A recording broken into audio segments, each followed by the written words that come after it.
Good morning, ladies and gentlemen. We are virtually live today, practicing social distancing for the signing of the agreements for the 34,830,000,000 yen supplemental loan for the Davao City Bypass construction project and the 119,225,000,000 yen loan for the Cebu-Mactan Bridge, Fourth Bridge, and Coastal Road construction project between the government of the Republic of the Philippines, represented by the Department of Finance, and the government of Japan through the Japan International Cooperation Agency, or JICA. Signing the loan agreements on behalf of the Philippine government is Finance Secretary Carlos G. Dominguez, while Chief Representative Aigo Asukisawa will sign for the JICA. We'd like to acknowledge the presence of His Excellency Koji Haneda, Ambassador of Japan to the Philippines, and Secretary Mark A. Villar and Undersecretary Emil K. Sadain of the DPWH. Let's now proceed with the signing of the loan agreement, starting with the supplemental loan for the Davao City Bypass construction project. May we request Secretary Dominguez and Chief Representative Asukisawa to sign the loan agreement. The supplemental loan worth 34,830,000,000 yen will support the Davao City Bypass construction project originally signed with JICA in 2015. This aims to improve the accessibility to main infrastructure facilities and mitigate the congestion in Davao City. Tagged as a high-impact infrastructure flagship project under the Build, Build, Build program, the project involves the construction of a 4-lane bypass road, including a main tunnel.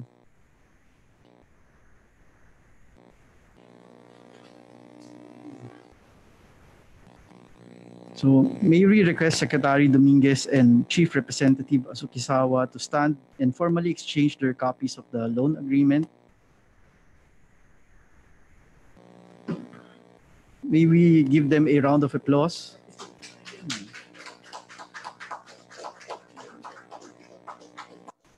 Thank you, Secretary Dominguez and Chief Representative Asukisawa. May we now request Secretary Dominguez and Chief Representative Asukisawa to sign the loan agreement for the Cebu-Mactan Fourth Bridge and Coastal Road construction project.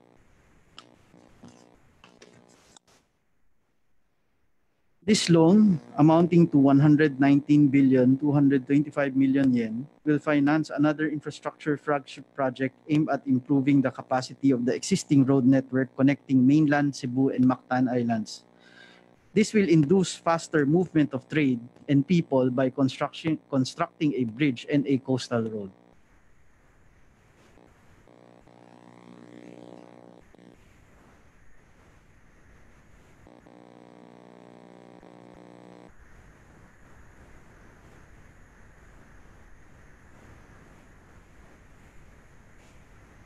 Okay.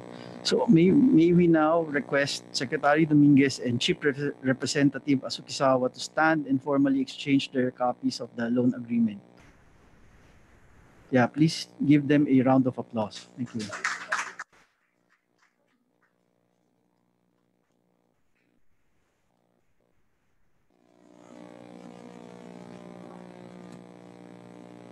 Okay.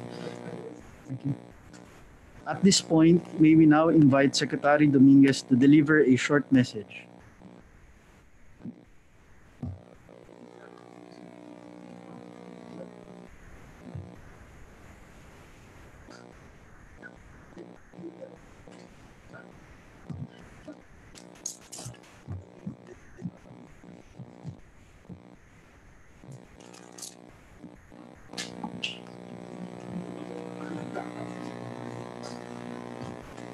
Tell you, I've never been so clean in my life.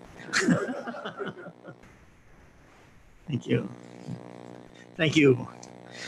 His Excellency Koji Haneda, Ambassador of Japan to the Philippines, Public Works and Highway Secretary Mark Villar, JICA Chief Representative Mr. Eigo Azusikawa, Finance Undersecretary Mark Hoven, Public Works and Highways Undersecretary Emil Sadain, DOF Assistant Secretary Didith Tan. Thank you. The COVID-19 the pandemic that hit the world will force nearly all economies into a downturn this year. With the adept response and hard work, we could limit the damage and bring our economies back to track on the path of inclusive growth. In the case of the Philippines, our recovery strategy relies heavily on rapidly restarting the Build, Build, Build program. With their high multiplier effect and job-generating potential, investments in infrastructure will be the engine for rapid recovery in the near term. We are happy, therefore, that two major projects facilitated by the Japanese people through the Japan International Cooperation Agency that were accelerated through high-level consultations will now be ready to break ground. These are crucial components of the Build, Build, Build program that will help our economy bounce back from the adverse effects of this crisis. The 3.3-kilometer Cebu-Mactan Fourth Bridge, together with the 4.9-kilometer four-lane coastal road construction project, is so far the biggest infrastructure project in the Visayas under the Build, Build, Build program. With a total cost of 76.4 billion pesos, or about 169 billion Japanese yen, it will create jobs in the Queen City of the South and dramatically improve movement of goods and people. Through this project, the travel time from Mactan Cebu International Airport to the Cebu port area will be reduced to 27 minutes from the current 44 minutes. More than 75% of the total financing for this project, or around 57 billion pesos or 119 billion Japanese yen, will be financed by JICA. The remaining amount will be funded domestically. The conduct of the detailed engineering design for this project will also be generously financed by JICA through a grant. This project will break ground in 2021 and is expected to be completed in 2029. Meanwhile, the second phase of the Davao City Bypass construction project will also be financed by a supplemental loan from JICA worth 18.5 billion pesos or around 35 billion Japanese yen.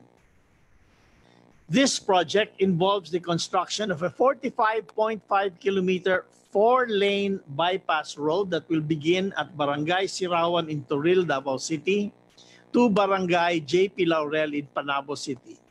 The usual travel time between the said points is 1 hour and 44 minutes via Maharlika Highway will now be reduced to only 49 minutes. The project also includes a 2.3-kilometer mountain tunnel that directly connects Barangay Matina Biao and Barangay Waan in Davao City, reducing travel time between the said points to less than 5 minutes from the usual 44 minutes when passing through local roads. Advanced Japanese know-how and technology will be adopted for the construction of the bypass road and tunnel. Construction will start this year and will be operational by 2023. Both loan agreements carry an interest rate of 0.1% per annum for the non-consulting services and 0.01% per annum for consulting services. This will be repaid within a period of 40 years, inclusive of a 12-year grace period. We express our heartfelt gratitude to the people and the government of Japan, represented today by the officials of JICA and, of course, by His Excellency, the Ambassador of Japan to the Philippines, for their generosity and earnestness in supporting our infrastructure modernization program. Given the challenging circumstances, these projects bring more support to our economic recovery well beyond their nominal value.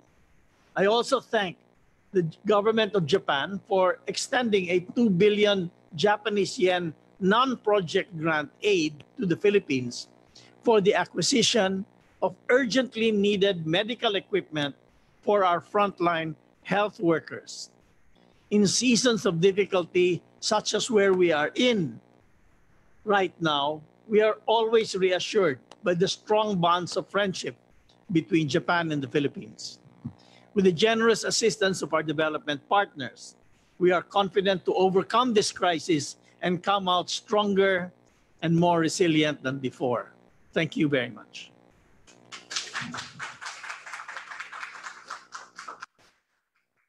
Thank you, Secretary Dominguez. May we also call on JICA Chief Representative Asukisawa to share a few words.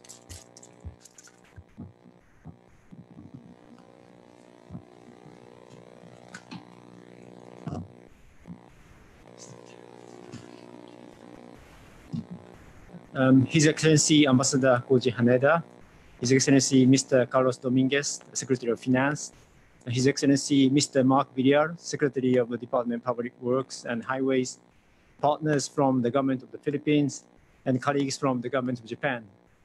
A pleasant morning to all of you. Today marks another important milestone in the enduring friendship between the Philippines and Japan, as we have just signed fresh loan agreements to finance critical infrastructure in major regional hubs of the Philippines. Making this occasion even more exceptional is that the fact we have achieved this against the backdrop of the COVID-19 pandemic, which, as we all know, has caused serious threats to public health and disruptions in the daily lives of people, as well as economic activities all over the world. Our governments were not spared from the challenges brought about by this crisis, and for this, we are deeply grateful to all of our partners in the Philippine government who have remained dedicated and continue to work hard in order for us to reach this point despite all the limitations in the past month. I am very excited to note that the two projects for which the agreements were signed today, the Cebu-Mactan Force Bridge and Coastal Road road construction project and the Davao City Bypass construction project, with a combined amount of 154 billion yen, will introduce quality technologies and know-how from Japan through the actual construction, as well as in the knowledge exchange with our Filipino counterparts in the field of road transport infrastructure. The fourth Cebu-Mactan Bridge and Coastal Road is expected to improve mobility of people from northern parts of Cebu to Mactan Island and complement the existing road infrastructure in the area, including the Marcelo Ferdinand Bridge, which, as you know, was also implemented through a Japanese ODA loan way back in 1993. On the other hand, this supplemental loan for the Davao City Bypass Road would enable the commencement of construction works for the project, which would include the first ever long-distance mountain tunnel in the Philippines. Recognizing the significance of such pioneering tunnel facility in this country that would stretch for 2.2 kilometers, we made sure that the project would have a technology transfer and a capacity development component for DPWH and Filipino engineers, especially in the aspect of not only planning and construction, but also tunnel operation and maintenance. We also envision that both projects would contribute to sound urban development of Metro Cebu and Metro Davao, respectively. In a broader sense, I hope that these projects will also contribute to the economic recovery of the country amidst the COVID-19 pandemic, as we fully support your government's pronouncement that restarting and accelerating the Build program should be one of the main strategies for reviving the Philippine economy. I also believe that projects such as these will give citizens something to look forward to despite uncertainties under the so-called new normal. Please be assured that JICA will continue to play a role in strengthening the relationship between our countries, built on trust and sincerity to promote win-win solutions for our peoples, and that we are with you as we move forward from these challenging times.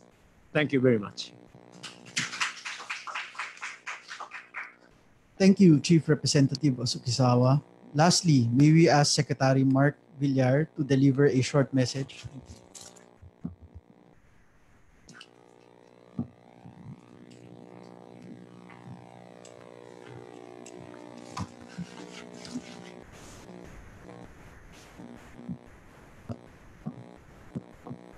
Good morning, and I'd like to express my deepest gratitude to the Japanese government for their unending support to the Philippines. Of course, I'd like to also acknowledge our economic team captain, Secretary Sunny. I'll just remove this first. Secretary Sunny Dominguez, and I'd also like to congratulate him on his recent credit upgrade of the Philippine government received. And I think, given the circumstances of this pandemic, such a feat is quite unprecedented and quite amazing. So, congratulations, Secretary Dominguez, on my admiration for you continues to grow, and my amazement that your performance continues to grow as the time goes by. So congratulations, Secretary. And of course, with us also is our from the JICA, Mr. Azukizawa Aigo, and our senior representative, Mr. Kawabuchi Kiyo. From, of course, the ambassador, His Excellency from Japan, the ambassador of Japan, His Excellency Ambassador Koji Haneda, sorry. And from the Department of Public Works and Highways, Undersecretary Emil Sedain, and of course from the Department of Finance, Undersecretary Mark Hoven and Assistant Secretary Maria Editha Tan. Welcome.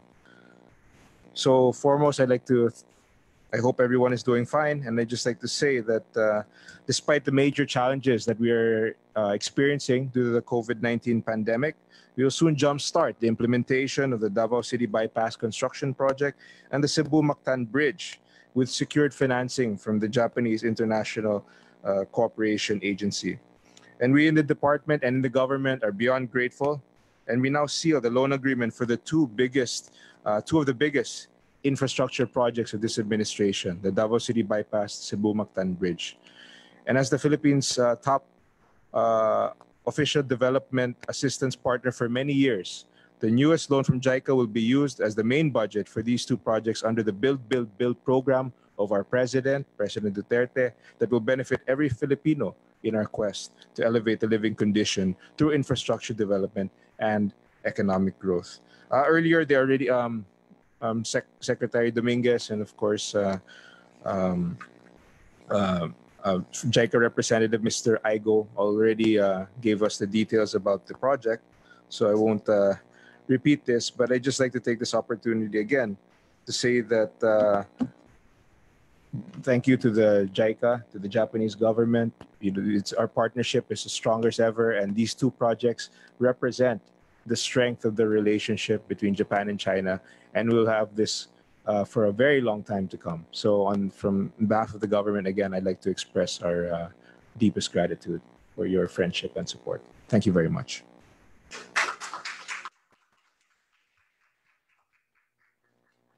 Thank you, Secretary Villar. So that concludes today's signing ceremony. We'd like to thank everyone for gracing this occasion. And thank everyone for coming. Thank you.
So may we invite Ms. Monchet to moderate this press conference? Thank you, Undersecretary Mark Joven. Good morning, everyone. Thank you for joining the press conference with Secretary of Finance, Carlos Dominguez III, and Secretary of Public Works and Highways, Mark Villar, together with DOF Undersecretary Mark Joven and DPWH Undersecretary Emil Sadain. We currently have 10 reporters joining us today representing different media organizations. We have rules to follow. If you are called, we will unmute your audio and you may ask your questions to our guest. Before asking your questions, please identify yourself and your news organization. Thank you. The floor is now open for questions. Let's start with Mr. Chino Leico from Manila Bulletin. Yes, Chino. Hi, good morning. Do we have any JICA representative there? We have no representative from JICA. I have several questions for JICA. Anyway, maybe our government representatives can answer this. But we know that Japan is the country's leading ODA partner. But under the new normal, do you see any challenges to your infrastructure plan that need to be addressed? Also, may I ask Yusek Joven, how much was the disbursement of JICA to the country last year? And for 2020, how much is JICA's program for the Philippines? Secretary. Okay. With regards to the implementation of these projects, I think it's really, we just have to adjust to the new normal. Of course, there's a period of adjustment that's going on now, and then obviously the fact that travel is a challenge while we're still under quarantine. But once these things have been resolved, we're confident. In fact, these projects at this point, they're already in an advanced stage of preparation. The Davao City bypass is already ready for construction, and the Cebu-Mactan Bridge will be preparing for the detailed engineering design, which is already an advanced stage of planning. So while it has some challenges, we don't see these as prohibitive challenges. We will overcome them, and we will still be able to meet our infrastructure targets. Yusek Mark. Chino, I don't have the figures for last year's disbursement, but for this year, in terms of execution, we've already signed $40 million worth of project loans, and excluding these two, of course. So on top of this, we have a pipeline of around 2.35 billion for the year, which includes both program loans and project loans from JICA. Thank you. And then follow up, Ms. Monchet. Yusek Joven, given that the government included the infrastructure investments in its bounce back plan, is there a need for JICA or to request JICA to scale up its program for the Philippines for this year? If yes, by how much? Thank you, sir. So for the bounce back plan, basically we're getting some support from them via program loans or budget support. But in terms of project loans, basically we're sticking with the original infrastructure flagship project list or the build list. So as you know, it takes time to develop a new project pipeline. So for hard projects. So insofar as this year is concerned, we don't have new amendments or new additions to the pipeline of project loans we are to execute with JICA. But moving forward, they've indicated their full support. So I don't think it will be a financing problem moving forward if ever there is a need for future financing needs to shift to a new normal. Thank you. Thank you. We have from Philippine Daily Inquirer, Mr. Ben De Vera. Hello, good morning, sirs. My question was also supposed to be addressed to JICA, but perhaps Secretary Dominguez or Undersecretary Joven can also answer this because early this month, JICA and the ADB met. Their presidents met online and discussed possible cooperation between the two aid agencies. For instance, JICA said it was preparing a COVID-19 crisis response emergency support loan program, and it is willing to finance COVID response in countries as a standalone or co-financing. Is the Philippines eyeing this facility? And for Secretary Dominguez, given that the Philippines already another upgrade to A minus from JCR, is Samurai bond issuance coming soon? Thank you, sir.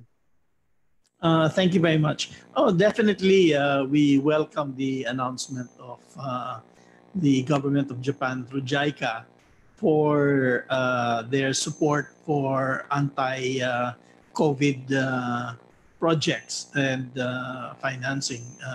That is, I think, a very, very quick response and a very welcome response from the Japanese government. As you know, this COVID-19 has devastated many economies. Ours is not to be exempted from that, and we will definitely need additional finance for that. And considering that the interest rates and terms from Japan are very, very concessional, we will welcome any support in that area. Your second question was regarding what again? First, the possibility of a samurai. For a bond. As you know, the Philippines always considers issuing a samurai bond in the second half of the year. That is our normal schedule. And of course, we are very pleased that the Japan Credit Agency has upgraded us to an A- status, which will definitely help in the terms and the cost of the financing in samurai bonds. I don't have the details at the moment, but as I said, it usually happens in the second half of the year. Thank you, sir. Okay, thank you, Ben. We have a phone-in question for Secretary Dominguez from Joshua Lau. Fitch recently reported a reduction for their infrastructure growth forecast for the Philippines owing to lower disbursements. What is the likelihood of further budget cuts for both DOTR and DPWH in the future? Definitely, we are maintaining our build and build program and the flagship projects. Those are going to be very important in our bounce back program. The other sector that we are also looking at in the bounce back is really the agriculture sector. As you know, the lockdown in the agriculture sector has not been as severe as in the manufacturing and assembly sectors because they are mostly in areas that have very, very low or non-existent COVID cases. So yesterday I had a long discussion with Secretary Dar, and we again looked at the plans and programs for the Department of Agriculture. So I think infrastructure and agriculture will play key roles in bringing us out of this COVID-19 recession. Secretary Dominguez, we have now from Bea Laforga from Business World. Bea. Good morning po. I just want to ask for an update, sir, regarding other loan agreements between our other bilateral partners po. Are we expecting if we're having other loan agreements with our bilateral partners this year? So far, we have a number of projects in the pipeline, and they are maturing as and we sign these loans as they get approved by the boards of the bilateral partners. In fact, recently we had a $750 million loan from AIIB and a $500 million loan from World Bank. So these projects have matured, and as you know, we don't announce in advance the amounts or the projects from our other partners because we don't want to seem to be putting pressure on them. We announce them as they happen, and definitely we have projects in the pipeline as Undersecretary Hoven just mentioned a few minutes ago. So we are there. And our financing from abroad is we have a healthy pipeline. But just to bring back the discussion, our total financing also comes from domestic sources as well. In fact, domestic sources account for around 70 to 75% of total finance. So we have a very healthy funds flow, and we are not in danger of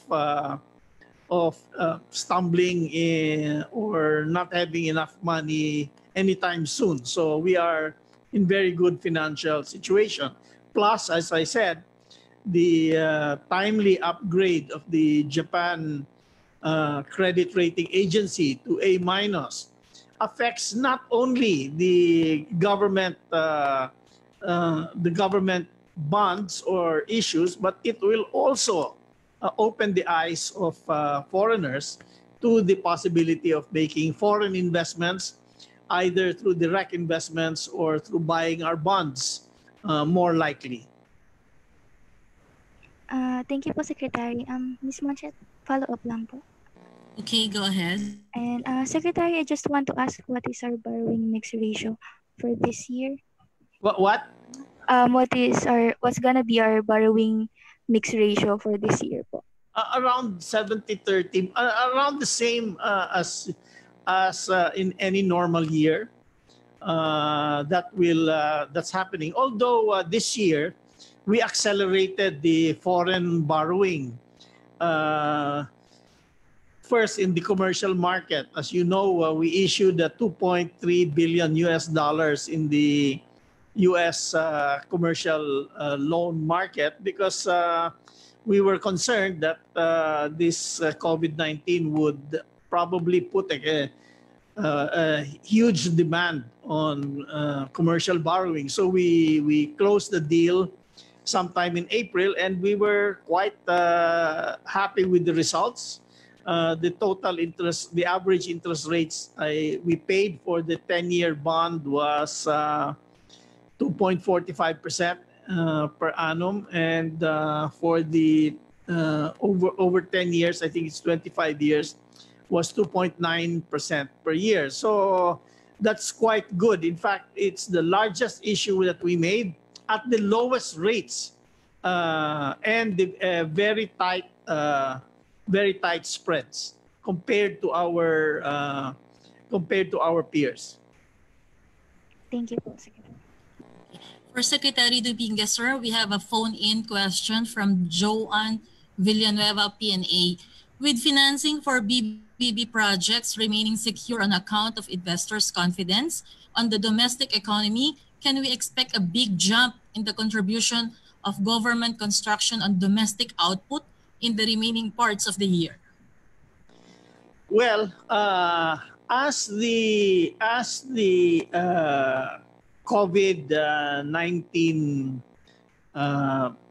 pandemic gets under control in the Philippines, I'm certain that our infrastructure agencies are going to be ready to implement their projects, both the DOTR as well as the DPWH. As you know, the DPWH handles maybe 90%, right, of total infrastructure projects. So they're fully ready, I think, Mark, with implementing those projects. So you can expect towards the second half of the year an acceleration of the project. You know, this is almost like last year. Almost like what happened last year. But last year we didn't have COVID. We had something else. We had the delay in the budget. But we know how to catch up, and Mark can explain here. Yes, Secretary Dominguez is correct. Last year, we faced similar headwinds in the sense that because of the delayed budget, we were only able to implement our projects in the second half of the year almost. And yet, we were still able to disperse, to hit our target. We dispersed about 700 billion pesos, which is well within our target. And so similarly, this year, we can expect similar. We have experience doing this, and we're quite confident that we'll be able to. We've discussed our targets for this year, and again, we're quite confident, as we've done before, to hit the target again this year. As we have our new normal, we establish our new guidelines, so it's all systems go at this point. Okay, thank you, Secretary Mark Villar. And we have last question from Bernadette Nicolas from Business Mirror.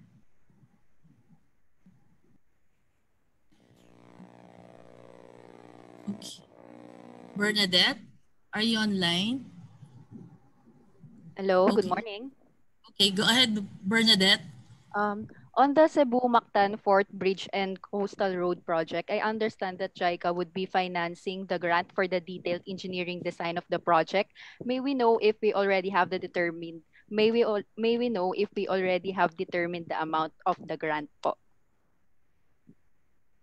I'd like to recognize Yusek Sandain to give us details on the detailed engineering design grant. Yeah, I think there's an initial undertaking done already by JICA on the selections of the consulting services for this JICA grant.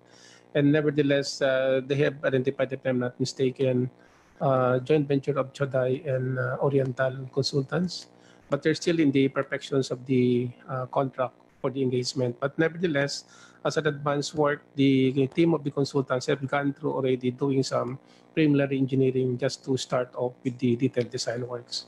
So that's one way to catch up also the timeline given for civil works in time for this approvals of this loan. Sorry, sir. Follow up po. Hello. Go ahead, Bernadette. May we know the amount po, sir, of the grant? At the moment, JICA have not yet identified the total amount. That's still under the negotiation stage. Okay. I have two questions more po. How much loans have been extended by JICA so far to the Philippines, including these newly signed loan agreements po? Sure. So for the year, it's 40 plus around 1.5 billion. 1.5 billion US dollars for the year 2020. I see. Thank you. For other matters po, Ms. Monchet po. Bernadette, Yes, we have a limited time. We have last question, phone-in question here related on the JICA signing. Okay. Thank you. Sir, for Secretary Dominguez, sir, from Joanne Villanueva of PNA, are you confident that public construction will play a big role in this year's domestic output and counter in the pandemic's impact on services and tourism? Definitely. As I mentioned earlier, our bounce back plan relies heavily on the implementation of our publicly funded infrastructure projects, as well, of course, as agriculture. These are going to be the two engines that will pull us through this pandemic. Agriculture is because, you know, the demand for food is inelastic. People are gotta eat. Okay, so we have to produce more food. Now, other items may not be that necessary. So, but agriculture and of course our infrastructure project, and we look at this as our engines of the pulling our economy, because number one, in agriculture, you are going to have really the we are going to be able to boost the economy outside of Metro Manila, and will also help in the president's program of the Balik Probinsya. So this will boost our distribution of income outside of Metro Manila. And of course, in the infrastructure project, of all the government projects, the infrastructure projects have the highest multiplier effect, because they hire a lot of people, they provide services and public goods that are totally necessary in reducing the cost of transportation and logistics within the country. So again, we are fully supportive of supporting this, fully supportive of these projects. And we again wish to thank the Japanese people, the Japanese government, and JICA for their timely and generous support of our goals. Thank you very much. Thank you, Secretary Dominguez. Sir, is it okay to answer other matters? Sure. Okay. We will go back to Bernadette Nicolas. Bernadette? Good morning, Secretary. I would just like to ask, how is our end May BIR and BOC collections po? As we announced a few weeks ago, they are quite bad. Okay, mainly because our collections have been, our tax deadlines have been postponed. However, we expect to catch up by the end of the deadline, which is the end of this month. So we expect to collect the taxes that were due from income last year. They were supposed to be paid in April, and we gave them time to file. So that's why, compared to last year, our collections were quite low. Now, the preliminary collections also for the month of May for BIR and the BOC are around 50% lower than last year's, and that again is because of the shutdown. So we will announce as soon as we have the firm figures for May, as well as the cumulative figures from January to May. But believe me, they are not very pretty. Okay. Thank you so much, Secretary. Okay. Sir, other matters from Ben De Vera of Inquirer. Ben? Tita Monchet, Secretary Dominguez, the President announced last night that most parts of the country would remain under GCQ. So moving forward, sir, how will a GCQ help the economy? Because of course there are less restrictions on doing business. Do you see recovery moving forward? Well, it's really going to be in urban areas that the GCQs are still tighter than the rest of the country. And that's to be expected because that is where you have dense population, and the chances of transmission, of community transmission, are higher in those areas. But as I said, in the provincial areas and the rural areas, they are virtually open. That's why, again, as I said, we had a long discussion yesterday with Secretary Dar on how to take advantage of that situation, and also to make sure that our food production is meeting the demand. And so far, Secretary Dares assured me that the program is that we are totally sufficient with regards to food, and that they are indeed boosting, helping farmers increase their production. Sir, in the urban areas, sir, how much do they account for in our economy, and would For our economy in the urban areas?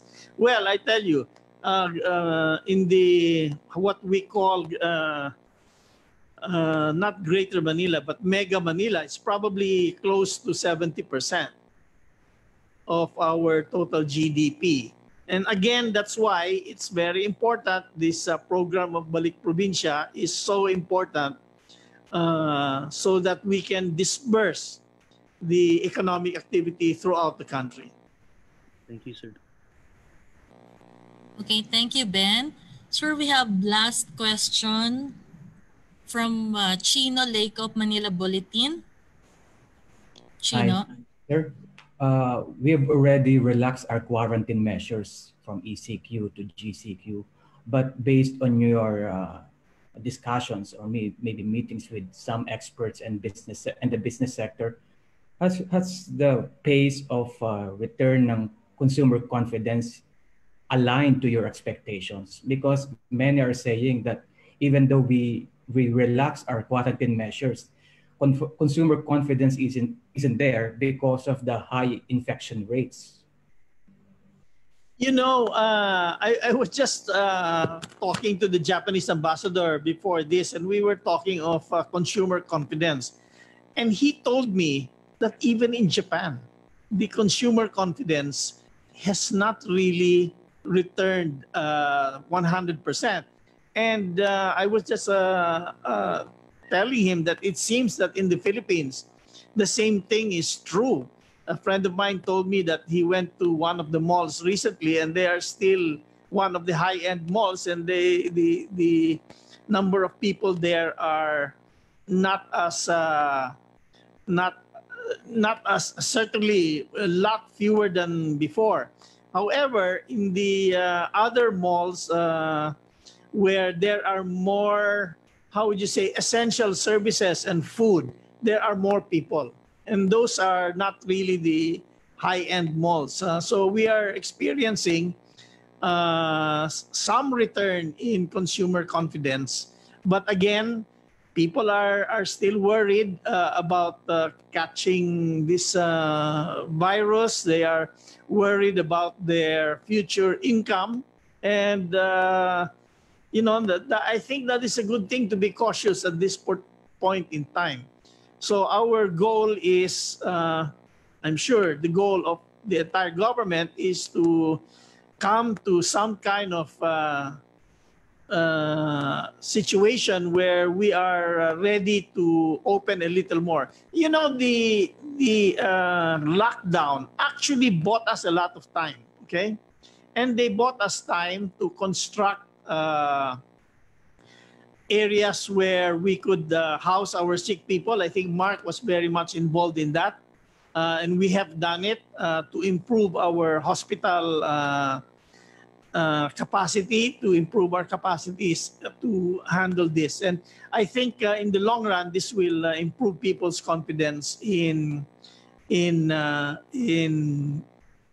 particularly consumer confidence.